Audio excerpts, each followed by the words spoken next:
we get a new twist in the Mar-a-Lago documents investigation. The Washington Post reports a Trump employee claims to have received direct orders from Trump to move boxes of documents ahead of the FBI search. And who was that employee? The Washington Post reports it was this man, Walt Nauta. And as the headline blares, that means Trump was betrayed by his Diet Coke valet. Trump's daily thirst for Diet Coke is legendary. They don't have a Give me a Coke, please. They don't have a legitimate purpose. Incontrovertible evidence of a thirsty president Give me a Coke, please. living up to his reputation for daily consumption of 12 Diet Cokes, right? That's right. And at the White House, whenever Trump pressed the Diet Coke button on his desk, former Navy steward Nauta would respond, retrieving the soft drink from a refrigerator stocked with Diet Cokes near the Oval Office. Nauta moved with Trump to Mar-a-Lago, serving as a personal aide. And now he is apparently singing like a bird. The Post reports the employee told federal investigators that after Donald Trump received a subpoena for government documents back in May, the former president specifically requested the documents be moved.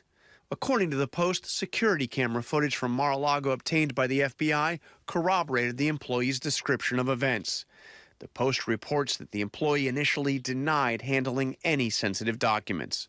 But during a second interview presented with the new evidence, the witness reportedly changed their story dramatically, describing moving the boxes at Trump's request. Uh-oh.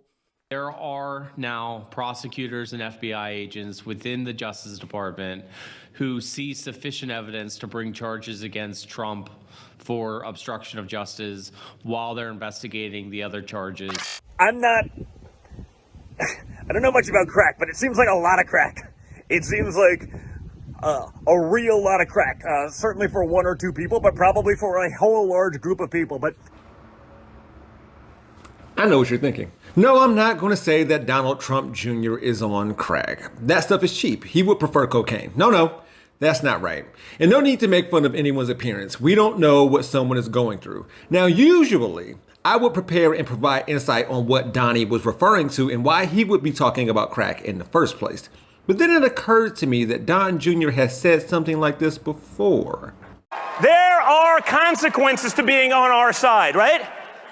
If there weren't, I'd become an artist and sell my crap for $500,000. If there weren't, I would take $1 billion from China knowing that that's just fine. Right? I'd have a laptop with all of our enemies and it won't matter. Crack's not really my thing, but if it was, it would be fine if I was on that side. The word really is carrying a lot of weight there. That was Don Jr. at CPAC 2022 in Orlando, forgetting that GOP lawmakers are rarely punished for their actions because he has apparently never met his father.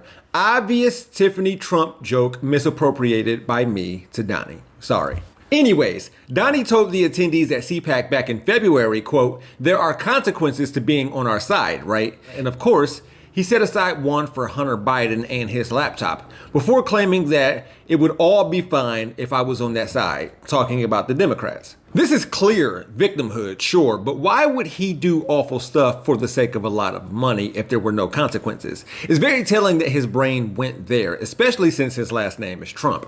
But also, why would crack even be on the table, literally and figuratively? I mean, jokes, yeah, he was making jokes. And while some are aimed at Hunter Biden because he likes to troll him, and even though Don says he understands addiction, if that's the case, does he not notice a pattern here?